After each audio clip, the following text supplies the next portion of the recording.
হাই everyone, আজিৰ topics হৈছে গুৰুদক্ষিণা আঁচনি। যিটো গুৰুদক্ষিণা আঁচনি অসম চৰকাৰে 2013 আৰু 2021 চনত যিবিলাক ভেঞ্চাৰ স্কুল প্ৰাদেশিকৰণ হৈছিলে, কিন্তু সেই সময়ত কিছু সংখ্যক টিচাৰ সিহঁতৰ চাকৰিটো ৰেগুলাৰ হোৱা নাছিলে বা সিহঁতৰ চাকৰি ভেঞ্চাৰে থাকি গৈছিলে।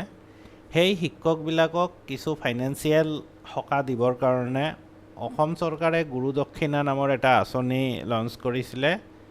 সেই গুৰুদক্ষিণা আঁচনিটো হৈছে অসম চৰকাৰৰ এক বিশেষ পদক্ষেপ, যাৰ জৰিয়তে ৰাজ্যৰ ভেঞ্চাৰ শিক্ষানুষ্ঠানসমূহত নিষ্ঠাৰে সেৱা আগবঢ়োৱা শিক্ষকসকলক এককালীন আৰ্থিক সহায় আগবঢ়োৱা হ'ব। এই সহায় সেইসকল যোগ্য শিক্ষকক দিয়া হ'ব যিসকলৰ শিক্ষানুষ্ঠান প্ৰাদেশিকৰণ হ'লেও 2013 আৰু 2021 চনত তেওঁলোকৰ সেৱা প্ৰাদেশিকৰণ কৰা হোৱা নাছিলে। 2013 আৰু 2021ত ভেঞ্চাৰ স্কুলবিলাক প্ৰাদেশিকৰণ কৰিছিল দুটা ষ্টেপত। এই দুই বাৰতে কিছু শিক্ষক ভেঞ্চাৰ স্কুলৰ শিক্ষকৰ চাকৰিটো ৰেগুলাৰ হৈছিলে আৰু কিছু সংখ্যকৰ চাকৰিটো ৰেগুলাৰ হোৱা নাছিলে। সেই ৰেগুলাৰ নোহোৱা সেৱা আগবঢ়োৱা শিক্ষকসকলক কিছু সকাহ দিবৰ কাৰণে এই আঁচনিটো আনিছে। এই আঁচনি the Assam venture educational institute provincialisation of services act 2011 আৰু the Assam education provincialisation of services of teachers and organisation of educational institutions act 2017 অনুসৰি প্ৰাদেশিকৃত শিক্ষানুষ্ঠানৰ অপ্ৰাদেশিকৃত শিক্ষকসকলৰ বাবে প্ৰযোজ্য। এইটো মই বাৰে বাৰে কৈছোঁ, স্কুল প্ৰাদেশিকৰণ হ'ব লাগিব, কেৱল ভেঞ্চাৰ স্কুল হ'লে নহ'ব। স্কুল প্ৰাদেশিকৰণ হৈছে, কিন্তু শিক্ষকসকল অপ্ৰাদেশিকৃত হৈ আছে। সেইসকল শিক্ষকেহে এই আঁচনিৰ অধীনত আবেদন কৰিব পাৰিব। আকৌ এবাৰ কৈছোঁ, ভেঞ্চাৰ স্কুলবিলাকে নোৱাৰে। যিবিলাক ভেঞ্চাৰ স্কুল প্ৰাদেশিকৰণ হৈছে কিন্তু কিছু সংখ্যক শিক্ষকৰ চাকৰি প্ৰাদেশিকৰণ হোৱা নাই, সিহঁতে অপ্ৰাদেশিকৃত শিক্ষক হিচাপেই কাম কৰি আছে, সেই শিক্ষকসকলে এই স্কিমৰ অধীনত আবেদন কৰিব পাৰিব। গুৰুদক্ষিণা পৰ্টেলত আবেদন প্ৰক্ৰিয়া এই ষ্টেণ্ডাৰ্ড অপাৰেটিং প্ৰচিডিঅ'ৰ SOPত উল্লেখ কৰা নিৰ্দেশনা আৰু কাৰ্যপ্ৰবাহ অনুসৰি কৰিব লাগিব। পৰ্টেলত প্ৰৱেশ। পৰ্টেলটো কি হ'ব? গুৰুদক্ষিণা পৰ্টেল ব্যৱহাৰ কৰিবলৈ তলৰ ৱেবছাইটত যাব লাগিব। এইটো ৱেবছাইট ইউজ কৰি আমি গুৰুদক্ষিণা যিটো আঁচনি আছে, এই গুৰুদক্ষিণা portal.org এইটো ইউজ কৰি আমি আবেদন কৰিব লাগিব। আবেদন কৰাৰ প্ৰচেছটো, ৰেজিষ্ট্ৰেশ্যন কৰাৰ প্ৰচেছটো মই নেক্সট ভিডিঅ'ত ডিটেইলছ জনাম। সেই হিচাপে আপোনালোকে আবেদন কৰিব পাৰিব। ইয়াত কোন কোন জড়িত থাকিব, মুখ্য অংশীদাৰসকল কোন কোন থাকিব? ভেঞ্চাৰ স্কুলৰ যিবিলাক শিক্ষক আছে সেইবিলাক থাকিব, ভেঞ্চাৰ শিক্ষানুষ্ঠানৰ শিক্ষকসকল, স্কুল শিক্ষা বিভাগ আৰু মাধ্যমিক শিক্ষা সঞ্চালকালয় অসম, শিক্ষা মন্ত্ৰালয় অসম চৰকাৰ, ছিষ্টেম ইমপ্লিমেণ্টৰ আৰু সহায়ক দল, হেল্প ডেস্ক আৰু ইমপ্লিমেণ্টৰবিলাক থাকিব।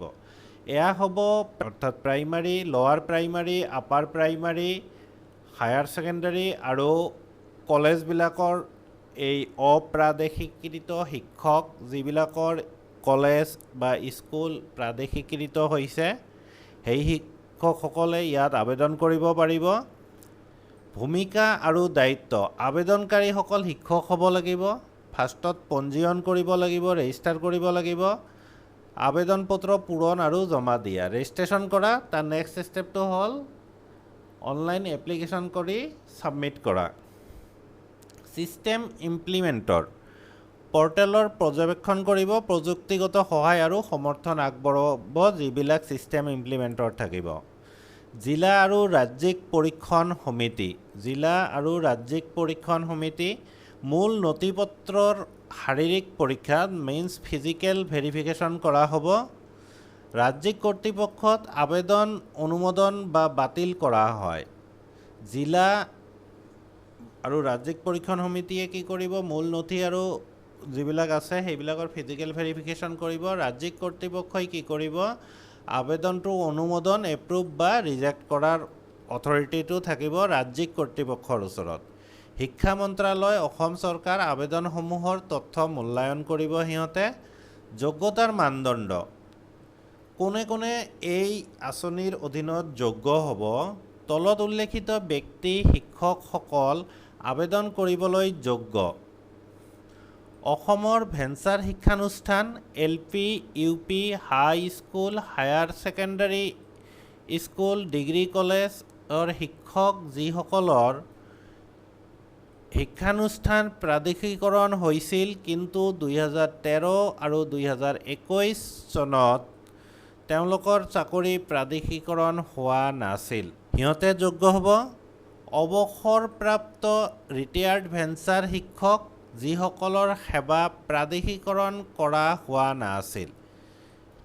ছেকেণ্ড অপশ্যনটো হৈছে ৰিটায়াৰ্ড কৰিছে, স্কুল প্ৰাদেশিকৰণ হৈছে, প্ৰভিঞ্চিয়েলাইজড হৈছে, কিন্তু শিক্ষকৰ চাকৰিটো ভেঞ্চাৰে থাকি গৈছে আৰু ৰিটায়াৰ কৰিছে, সিহঁতে এপ্লাই কৰিব পাৰিব। নেক্সট হ'ল, কোনো শিক্ষক মৃত্যুবৰণ কৰিলে তেওঁৰ মনোনীত ব্যক্তি নমিনী আবেদন কৰিব পাৰিব। ইয়াৰ বাবে আবেদনৰ সময়ত নেক্সট অফ কিন চাৰ্টিফিকেটৰ তথ্য দাখিল কৰিব লাগিব। যদি কোনো শিক্ষকৰ মৃত্যু হৈছে কিন্তু প্ৰাদেশিকৰণ হোৱা নাছিলে, কিন্তু শিক্ষকজনৰ মৃত্যু হৈছে, তেনেহ'লে সেই শিক্ষকজনৰ নমিনী যি থাকিব, সিহঁতৰ লিগেল হেয়াৰ নেক্সট অফ কিন বুলি যিটো চাৰ্টিফিকেট কোৱা হয়, সেইটো উলিয়াই এই এপ্লিকেশ্যনৰ লগত ছাবমিট কৰিব লাগিব। অযোগ্য ব্যক্তি কোন হ'ব, অশিক্ষক নন টিচিং ষ্টাফ কৰ্মচাৰীসকলে গুৰুদক্ষিণা পৰ্টেলত আবেদন কৰিব নোৱাৰিব। এই পৰ্টেলত আবেদন কৰিবলৈ হ'লে অনলি টিচাৰ হ'ব লাগিব। Teaching staff, non teaching staff যেনেকুৱা 4th গ্ৰেড আছে বা ক্লাৰিকেল যিবিলাক আছে নন টিচিং ষ্টাফ, সিহঁতে এই আঁচনিৰ অধীনত এপ্লাই কৰিব নোৱাৰিব।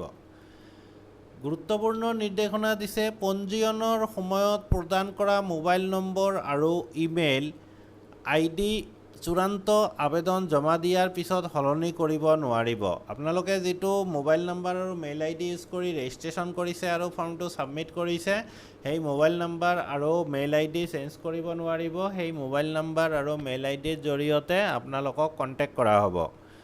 প্ৰতিজন আবেদনকাৰী শিক্ষকৰ নিজৰ নামত সক্ৰিয় বেংক একাউণ্ট থাকিব লাগিব আৰু তাৰ সম্পূৰ্ণ তথ্য আবেদনৰ সময়ত দাখিল কৰিব লাগিব। নিজৰ নামত বেংক একাউণ্ট থাকিব লাগিব। প্ৰতিজন আবেদনকাৰীয়ে 300 টকা প্ৰক্ৰিয়াকৰণ মাচুল প্ৰচেছিং ফি আদায় দিব লাগিব। এপ্লিকেশ্যন কৰাৰ সময়ত 300 টকা এটা ফিজ কাটিব লাগিব প্ৰত্যেকজন আবেদনকাৰীয়ে। কেৱল প্ৰক্ৰিয়াকৰণ মাচুল আদায় দিলেই আবেদনকাৰী যোগ্য নহয়। এই ফিজ দিলেই যে পাই যাব সেইটো নহয়। পৰ্টেলত সফলভাৱে আবেদন জমা দিয়াৰ পিছত সংশ্লিষ্ট কৰ্তৃপক্ষই নথি পত্ৰৰ ফিজিকেল ভেৰিফিকেশ্যন কৰিব। এইখিনিয়ে আছিল আমাৰ গাইডলাইন। গুৰুদক্ষিণা পৰ্টেলৰ গাইডলাইন আছিল এইখিনি। এই গাইডলাইনখিনি ফ'ল' কৰি আপোনালোকে আবেদন কৰক আৰু ফাইনেন্সিয়েল এছিষ্টেঞ্চটো লৈ লওক আৰু কিছু পৰিমাণে হ'লেও সকাহ পাব, যিহেতু ভেঞ্চাৰ স্কুলত বৰ কষ্টেৰে কাম কৰা হয়। যিবিলাকৰ স্কুল প্ৰভিঞ্চিয়েলাইজড হৈছে কিন্তু টিচাৰ এতিয়াও নন প্ৰভিঞ্চিয়েলাইজড হৈ আছে, সিহঁতৰ চাকৰি ৰেগুলাৰ হোৱা নাই, সেইসকল শিক্ষকৰ কাৰণেহে এই আঁচনিটো অসম চৰকাৰে আনিছে। মই ইয়াৰ নেক্সট ভিডিঅ'ত কেনেকৈ গুৰুদক্ষিণা পৰ্টেলত ৰেজিষ্ট্ৰেশ্যন কৰিব লাগে আৰু ছাবমিট কৰিব লাগে ডিটেইলছ দেখুৱাম। মোৰ পিছৰ ভিডিঅ'টো নিশ্চয় চালে আপোনালোকৰ উপকাৰ হ'ব। Thank U.